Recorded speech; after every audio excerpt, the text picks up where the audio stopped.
recently I've been engaged in quite a bit of travel. And what I do when I travel and I speak in different communities across, more recently was across the United States and somewhat in Europe. After a program is done, I spend a few hours just talking to people. People just come up to me and they ask me all kinds of questions or share concerns, and overwhelmingly, the women that came and spoke with me about how their husbands they're good husbands, but they allow her in-laws to be abusive. In other words, they live joint family system or whatever it may be, or the husband has his wife, but he also has his parents, and the parents are abusive to the wife, and she has to put up with it, and he says, I can't do anything, they're my parents. What do you want me to do? They're gonna say things to you, but you should just be patient, because I'll always side with my mother, I'll always side with my father, etc. What happens here is there are two lines that have been crossed. On the one hand, as a husband, your responsibility is to your wife. You took her from her family. You took her from the protection of her parents. She had a wali, she had a father.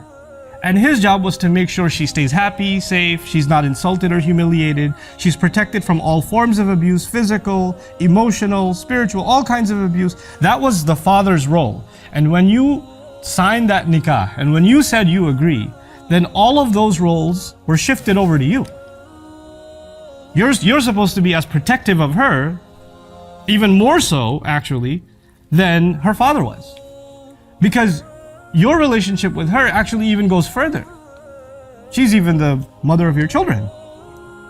There's more here. And so you were supposed to be a shield around her. At the same time, you are also a son.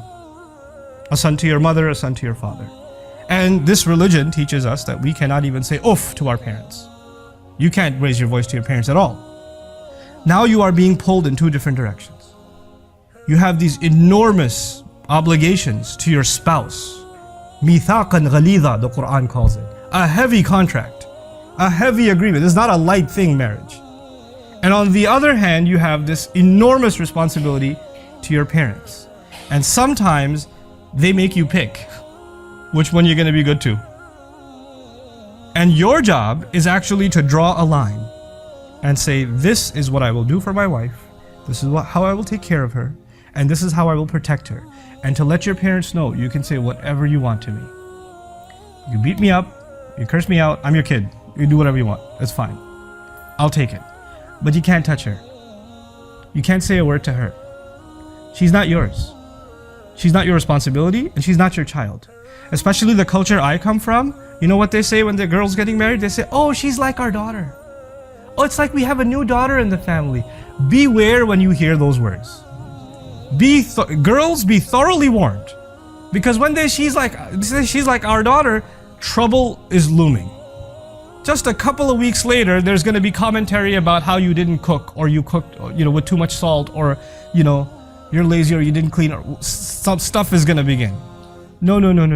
The relationship between this woman and her husband's family, first and foremost, is a relationship of mutual respect. She has to be treated with respect, and she has to treat with respect.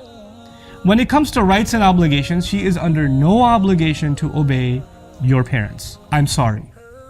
I'm sorry in that I feel sorry for you that you believed that for so long. But your wife has no obligation to obey your parents. And if you are forcing her to obey your parents and serve your parents, you are engaged in an act of injustice. You're being abusive. You're not a qawwam.